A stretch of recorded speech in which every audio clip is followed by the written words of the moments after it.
And joining us here on the anchor desk is Shawn Donahue, right here. He's a political science professor from the University at Buffalo. So welcome, Professor. Thank you. We appreciate you being here tonight, and we know that you have been monitoring election results. So far, are you seeing anything unexpected? We haven't seen any states that seem to have went in an opposite direction that we were thinking. You know, we have the eastern time zones of Indiana and Kentucky closed at 6 o'clock. So that's where we're starting to get some complete results by county, especially in some of the rural counties in Indiana and Kentucky. And what I'm seeing is that if you compare Trump's numbers in 2020 versus this year, he seems to be outperforming his 2020 numbers in those rural counties by a couple points. But these are not states that were targeted in the presidential election. I mean, not competitive at all. They lit up red right at 7 o'clock. Right.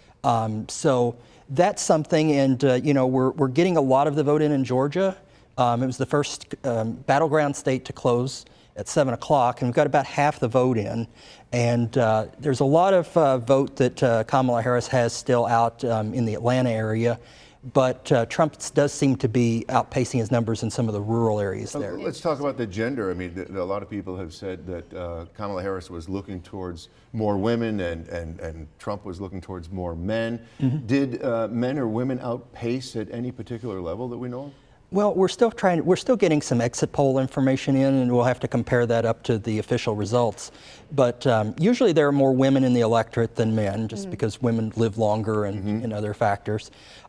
So Trump would need to perform a few points better with men. So one of the things that you saw he was doing in the last month was trying to go after lower propensity younger men that tend not to vote by going on podcasts. All right, the Joe Rogan interview, right. So we know that Kamala Harris was expected to do well in Atlanta, for example, in a lot of the urban areas, and then the rest of Georgia is pretty red, correct? Yeah, there are some blue areas in some cities like Columbus, Macon, Augusta, Savannah, and then there's a kind of a rural area that's known as the Black Belt that goes across the entire South. There's a rural African-American vote. So still need to see if that's they're gonna turn out. But you know, Georgia right now, I can't actually predict anything, but it probably looks a little bit better for Trump than it does Harris. So one of the things is that was seen as one of maybe of the battleground states, one that would be a little bit tougher for her to win. Right. So you know, if she doesn't win that state, it doesn't mean that she will lose, or it doesn't mean Donald Trump will win. Right. But Pennsylvania is really the golden crown tonight, right?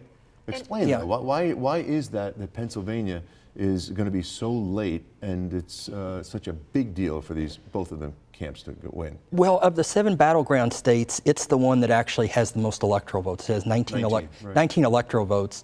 And it just so happens that Pennsylvania has the right demographic that ends up having kind of a similar number of Democrats and Republicans. So, you know, you have big Democratic margins that come out of Philadelphia and the suburbs, a few other Democratic cities here and there, and then of course in the west you have Pittsburgh.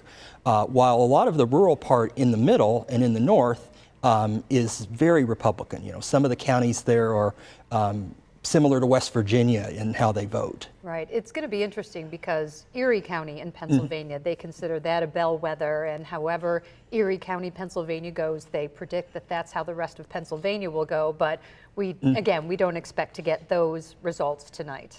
Yeah, I mean, it depends. I mean, you know, I think that I think that they're saying that maybe they'll get something by tomorrow, but maybe some of the counties are able to count a little bit faster. So if Trump gets Georgia, that's part of that Sun Belt, right, that he needs to get to enough electoral votes to win. But again, it does kind of all lynch back to Pennsylvania. That's the one that both of them want and spent the majority of their time.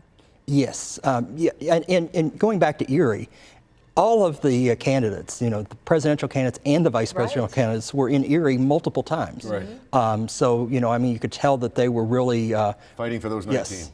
Yeah. Let's talk about early voting. I mean, it never was anything until 2020. It has had a huge effect. The Republicans said don't do it back in 2020. Now they pushed for a lot of their electorate to go early this year. that could have a big effect or not. What do you think about the effect of early voting? Well, it depends. I mean, you know, New York was one of the later states to adopt early voting.